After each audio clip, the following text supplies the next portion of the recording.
یہ ہے پاکستان کے شہر کراچی کا ایئرپورٹ، لیکن اس کے ساتھ اگر آپ دیکھیں تو یہاں پر بہت زیادہ تعداد میں ایئر پلینز کا ایک قبرستان موجود ہوگا۔ یہ وہ جہاز ہیں جو بالکل ناکارہ ہو چکے ہیں۔ یہ ہوائی جہاز بھی کبھی آسمان کی بلندیوں کو چھوتے تھے، لیکن اب ان کو کوئی پوچھتا تک نہیں۔ لیکن اس سے بھی حیرانی کی بات یہ ہے کہ امریکہ کے شہر ایریزونا میں جہازوں کا ایک سب سے بڑا قبرستان موجود ہے۔ دنیا کے زیادہ تر پرانے جہاز امریکہ کے شہر ایریزونا پلین گریو یارڈ میں پہنچتے ہیں، جسے دنیا دی بون یارڈ کے نام سے جانتی ہے۔ یہ جگہ ٹوسان ایریزونا میں واقع ہے اور یہ پوری دنیا کا سب سے بڑا ایئر کرافٹ گریو یارڈ ہے۔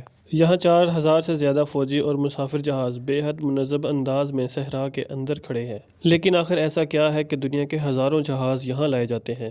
اصل میں اس کی وجہ یہ ہے ایریزونا کا خشک موسم، گرم ہوا اور نمی کی کمی۔ یہ ماحول لوہے کو زنگ نہیں لگنے دیتا، اس لیے یہ جگہ بڑے سے بڑے جہاز کو دہائیوں تک محفوظ رکھ سکتی ہے۔ جب کوئی جہاز بون یارڈ میں پہنچتا ہے تو اسے بس کھڑا نہیں کر دیا جاتا، بلکہ اس کا فیول نکال دیا جاتا ہے، انجن کو سیل کیا جاتا ہے، شیشوں کو کور کر دیا جاتا ہے۔ ہر حساس حصے کو اس طرح محفوظ کیا جاتا ہے کہ وہ سالوں تک خراب نہ ہو۔ یہاں موجود کچھ جہاز دوبارہ اڑان بھرنے کے انتظار میں کھڑے ہیں، کچھ کو اسپیئر پارٹس کے طور پر رکھا گیا ہے اور کچھ ایسے ہیں جن کی پرواز ہمیشہ کے لیے ختم ہو چکی ہے۔